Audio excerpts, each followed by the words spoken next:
All right, let's start with Ms. Guo. Regarding this announcement on the NPC website, the content is once again about the qualifications of NPC deputies. A similar announcement was released back in February, listing names, positions, and so on. Now they are announcing it again.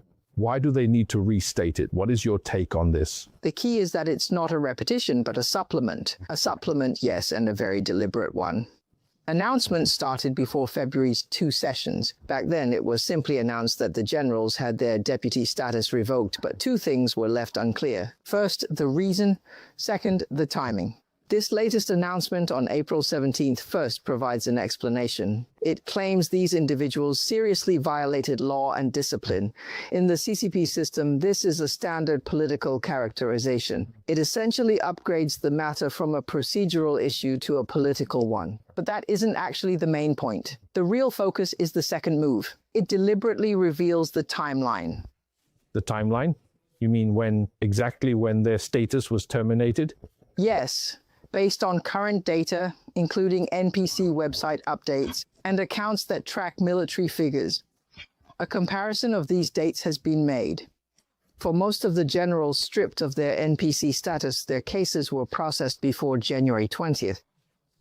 Why is this date so sensitive? Because January 20th was exactly when rumors spread that Zhang Yuxia and Liu Zhenli were in trouble. When you connect these 2 dots, things become clearer.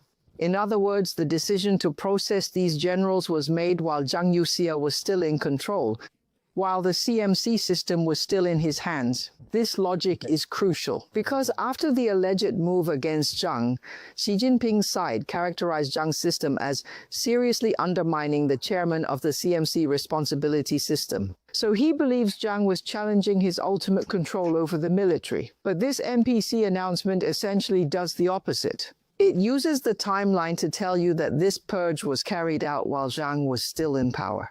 It was Zhang Yuxia who did the purging. This creates a very subtle effect. If these people truly violated law and discipline, and the one processing them was Zhang Yuxia, doesn't that indirectly suggest Zhang was the one rectifying the military? If we follow Xi Jinping's later narrative that Zhang Yuxia's entire system is problematic, then those purged were likely Zhang clearing out Xi's influence in the military. Therefore, I believe the true purpose of this announcement is to send a signal within the CCP. This is where the starting point of this military purge lies. It was Zhang Yuxia, not Xi Jinping. Now, this tactic of highlighting the specific timeline is a very classic move in CCP politics. It's about floating a signal through institutional documents, using public channels to fight internal battles, using institutional documents to drop hints from both sides. On the surface, it's just an NPC announcement. In reality, it's intended for different factions to see who is actually leading this purge right now and who holds the discourse power in the military. Or someone is using this to drop hints, to tell you what is really happening inside the military. I reckon many people will be extremely interested, not just those overseas. The ones most concerned are likely those within the system. They will be paying very close attention to what is happening, why it's happening, and how it's happening. What exactly is this whole sequence about? We noticed that even with this new announcement, Zhang Yuxia and Liu Zhenli are still not mentioned, right? Their NPC status has not been stripped yet, and there's no explicit mention of their situation, correct? No, Zhang Yuxia and Liu Zhenli are not on this list of terminated deputies, yet they have become the key figures in this disclosure. Even though they weren't named, you thought of them immediately. Everyone is focused on them. They are the ones who aren't being talked about openly, but are on everyone's mind behind the scenes. How to act and what the real story is. Right. This move is similar to Wen Jiabao's appearance in March, where it deliberately showed he was being protected by the military, using license plates from the Joint Staff Department, rather than the Central Guard Bureau controlled by Kai Chi or Wang Xiaohong, or the armed forces of the Ministry of Public Security. It signaled that Wen Jiabao was not under control. Currently, what the CCP officialdom cares about most is naturally whether the Central Decision-Making, Deliberation and Coordination Group announced in July 2025 is still operational after Zhang Yuxia's arrest. What is the current status of that coordination group led by Wen Jiabao? Now, this is a critical question.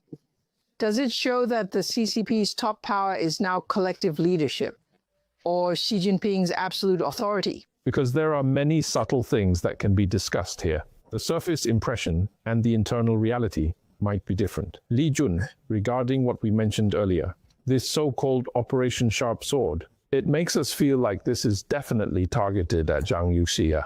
Since he headed the General Armaments Department, and now they are auditing equipment, checking inventory and all that, what is really going on here?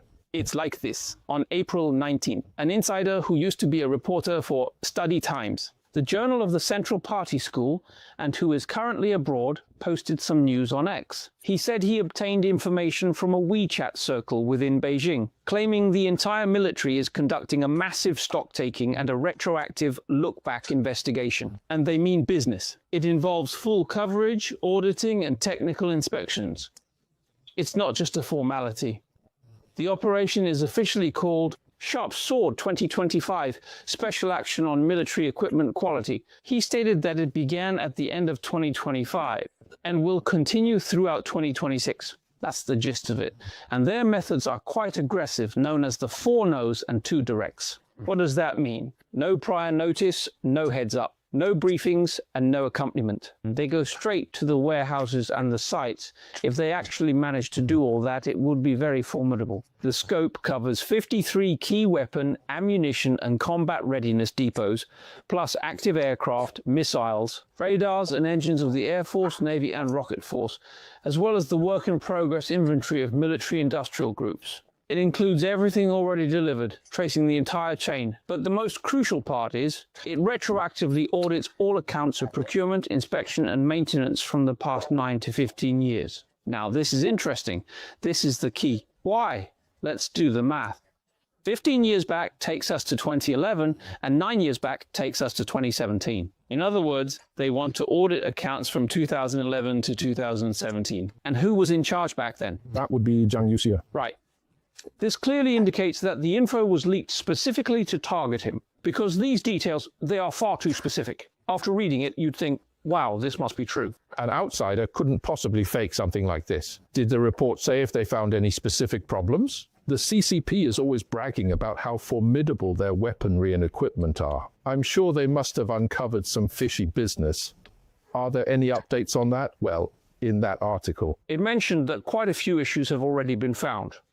And it's not just one issue. They've uncovered problems on the scale of filling missiles with water or sand. Filling with water and sand? Wasn't it rumored before that missiles were filled with water and sand? They've already confirmed it, and they've reportedly briefed the CMC. What exactly did they find?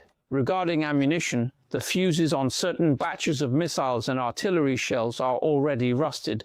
They won't even fire. The explosive payload was insufficient, mixed with impurities, and the packaging was long expired. Furthermore, audits of hand grenades found they were short on explosives. They were filled with sand and soil, all sorts of things, even mixed in with sawdust. And then during exercises, there were misfires, premature detonations, barrel explosions, and severely reduced lethality. The list goes on, and that was for ammunition. Then there's the radar systems, like the KLJ-7A and the radar on the KJ-500 AWACS. Degraded TR modules, substandard chips, and fake power ratings. Also, target loss in complex environments. They just can't track anything. Then there are system crashes and faked anti-jamming. Which radar was it specifically? Is it across all radars? I was just thinking about this today. This includes radio stations and other avionics. There's falsification of parameters and severely shrunk MTBF, mean time between failures. Ideally, it should operate for a long time without any issues, but that time has been drastically cut. A ton of problems were uncovered, including the aircraft. Regarding what was found in the engines, I was quite shocked by this. Critical bolts on fighter jets were fake. Civilian parts faked as military grade. Parts on a wing, loose bolts cause wing failure. For nuts and bolts, even bearings, these are the easiest things to fake. Because without specialized instruments, you simply can't tell they are fake. They look perfectly fine on the surface. They look like the real deal. But once you use them, since the material strength is different, the difference is night and day. If this is true, then your aircraft are going to have major problems. Then it says the material strength is insufficient and the engine lifespan is shorter. And there's this saying that the engine's lifespan is short, right? Not as high as you originally said, including high failure rates, loose components, oil leaks, and so forth. Honestly, reading all this is absolutely hair-raising. You mentioned it's targeted at Zhang Yuxia, but the report says it actually began late last year. That's before Zhang Yuxia was even arrested. So when it first launched, it probably wasn't specifically targeting him, because back in 2025, Zhang Yuxia and Liu Jianli were still in power. But regarding these types of audits, let's be honest, they are routine checks within the military. They happen every year. It's not unique to this year. However, while military inspections are normalized, the catch is this: they usually don't use this 4 no's and 2 directs approach. Let me give you an example. It's like how the police check for prostitution every year. But there's a difference between a real raid and a fake one. If it's a fake audit, everyone inside the military knows it's coming, and the equipment and ammo certainly can't withstand a real inspection. So what happens during regular checks? Everyone just whines and dines the inspectors and goes through the motions. Nobody takes it seriously. It's a tacit understanding. Previously, the CCP required the equipment department to audit back to 2017. They only audited up to 2017 and stopped right there. But this time, you see, they are using 2017 as the starting point to audit even further back, roughly another 6 years, all the way back to 2011. Now, this means every single issue during Zhang Yuxia's tenure will be scrutinized for days on end. With this kind of audit, I'm telling you, within just a month or two, a mountain of charges against Zhang will be uncovered, complete with incriminating evidence. And this is also related to the war in Iran. After all that fighting, what happened? You fired 100 hypersonic missiles at an aircraft carrier, and there was absolutely zero response. This, I believe, is definitely a factor. Why? Because in this Iran conflict, the Chinese equipment provided to Iran didn't just perform poorly, it performed abysmally. During the first wave of strikes, the Chinese-made radars went completely blind. Those carrier-killer hypersonic missiles China gave Iran, they didn't even land a scratch on the carrier. That's why Trump said it. Iran has a lot of equipment. Russian equipment, Chinese equipment, but that equipment, it's of no use to us. Absolutely no use. In reality, there is no force on earth that can defeat the US Navy or the US military. He made that very clear. And he further added, not even a single shot was effective. Russian and Chinese equipment simply didn't work, even though domestic media is currently bragging and faking news, claiming that over a dozen US aircraft carriers have been destroyed. But fooling the public is one thing. You still have to audit the warehouses. You need to see the reality. By conducting a 4 no's and 2 directs inspection, you're doing a thorough bottom-up check. If you actually intend to go to war in the future, what is the actual state of your equipment right now? Exactly. I know that some time ago, when Xi Jinping gave a speech to senior officers, what was the point he emphasized most? And what did the officers echo back to him? Political building of the military. Now, it's all about political building, rather than building the military through missiles or technology. Yet, they are auditing those areas too. Yes, what Xi Jinping values most and repeatedly emphasizes is the political building of the military, right? This isn't something he invented himself. He is essentially regressing along the path set by Mao Zedong. The former Soviet military also highly emphasized the political commissar system. The party must control the military. Politics must override military affairs. But during World War II, because the Soviet army was battered so badly by Germany, they discovered a major problem. Dual command causes disasters. When a unit has one set of military commanders and another set of political commissars, command orders become fragmented on the battlefield. Accountability becomes blurred, and it ultimately leads to chaos. Later on, the Soviet Union made major adjustments. They kept commissars at the higher levels, but abolished or weakened them in most lower units. They moved toward a unified command system. This was a very practical lesson learned from the battlefield. But Mao Zedong was different. Mao insisted on establishing the party branch at the company level. It wasn't that he didn't know dual command was problematic. Rather, he simply didn't put military efficiency first. What he valued most was political control, because he was fighting a guerrilla war where troops were dispersed. Operations were mostly small unit-based with high mobility. What Mao feared most wasn't losing a battle, but centrifugal tendencies, localization, and warlordism. Thus, he had to place political guarantees at the most basic level, ensuring every squad and platoon remained under the party's watchful eye. By the time of the Korean War, the problems with this system became glaringly obvious. In that war, it's not that the volunteer army didn't fight with grit, but the dual command system indeed caused a lot of trouble. Often, military judgment was at odds with political requirements. The battlefield essentially demands rapid, concentrated and professional command. But once the political system intervenes excessively, command efficiency is compromised. So by 1956, the CCP military actually made a clear attempt at Sovietization. This included the rank system, organizational structure, and the entire military model moving toward that of a regular Soviet army. Some in the military already realized that Mao's approach, prioritizing politics over military affairs, was ill-suited for modern regular warfare. They wanted to make corrections. At the very least, it wasn't fit for large-scale, multi-course operations. Exactly. But that path was quickly vetoed by Mao. The reason was simple. Mao refused to relinquish his meticulous and direct political control over the military. To him, the military was not a national army, but the party's knife and gun, its instruments of power. Even if efficiency was lower or the system more chaotic, he would never let the gun slip from the party's grasp. Xi Jinping is now following this exact same logic. If you look at his speeches since taking office, he doesn't talk much about improving joint combat capabilities or establishing a truly modern officer corps system. Instead, he repeatedly stresses the chairman responsibility system, obeying Chairman Xi's command, and political building. The core mindset here is loyalty first, combat effectiveness second. To him, a poorly performing but loyal military is still his military. A high-performing but disloyal military poses an even greater threat to him. The logic is quite straightforward. But it stems from that same old problem. Should the military follow professionalism or should it follow politics? Xi Jinping's answer is clear. He chose the latter. And he is regressing toward Mao Zedong's model quite thoroughly. Whether it's obeying politics or obeying professionalism within the CCP, it will inevitably lead to problems. Because for both Mao Zedong and Xi Jinping, it's not really about the Chinese military obeying the party or obeying communism. Those are just empty slogans and window dressing. The real core issue, the one he's too embarrassed to say out loud, is simply, you must listen to me personally. But some say that now the ranks are filled with Air Force personnel. So it's not political building of the military, nor is it military building.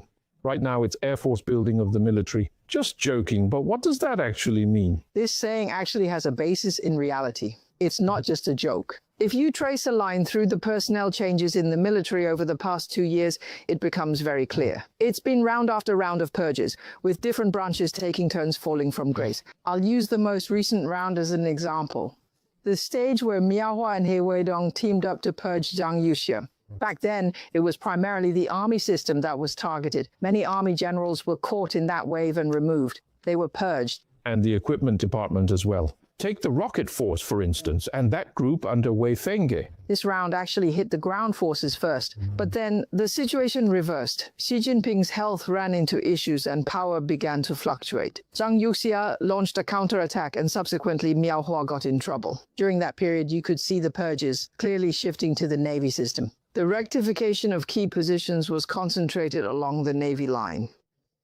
Now, if you look at the structure again, you'll notice a very interesting phenomenon. Those left relatively intact and standing in the front row, those seated in the front at this meeting, mostly have Air Force backgrounds. So for the 14th National People's Congress to date, there are a total of 2,878 delegates, of which 243 are PLA delegates. According to statistics from publicly available materials over the past 2 years, roughly 36 military NPC delegates have been dismissed. Among them, 16 are full generals. This proportion is exceptionally high in CCP history.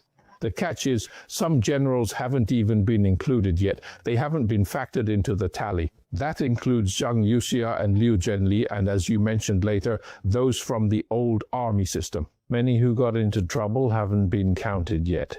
In other words, at the high-ranking level, a massive chunk of the top brass has already been lopped off. Look at another scene. When Xi Jinping spoke at the senior officer training course, there were hardly any familiar faces among the generals in the front row. Furthermore, many of them have Air Force backgrounds. Within the CCP military, the Air Force historically has had deep ties to Hu Jintao. Prime example is the late Shu Qiliang. He was from the Air Force, served as CMC vice chairman, and was a core figure who rose during Hu Jintao's tenure. Later, Hu Jintao essentially handed over those political assets to Xi Jinping. Before Zhang Yuxia's trouble began, the last group promoted to the rank of general included Eastern Theater Commander Yang Zhibin. and Northern Theater Commander Han Shengyan. Central Theater, actually. I recall he was Central Theater Command, right? Yes, Han Shengyan is Central Theater Command, overseeing the troops guarding Beijing. They both have Air Force backgrounds. Both of them. Observers generally believe this cohort is linked to Hu Jintao's military network. Therefore, a very subtle situation has emerged. The army has undergone a purge, the navy has been targeted, and the branch that remains relatively stable is the Air Force. But the Air Force isn't Xi Jinping's traditional die-hard inner circle.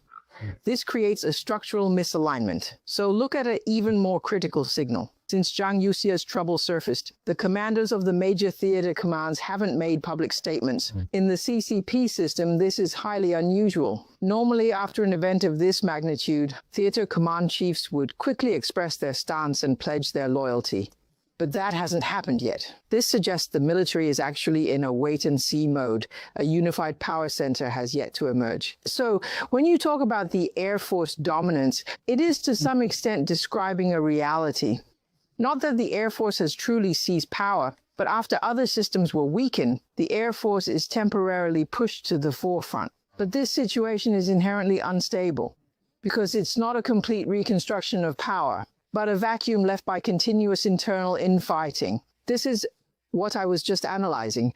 The military may actually be following the influence of Hu Jintao and Wen Jiabao in the Central Decision-Making Coordination Group. The CCP leadership is not just in chaos. It is experiencing a structural loss of control. So targeting Zhang Yuxia means touching someone with deep roots, seniority, and historical status in the military.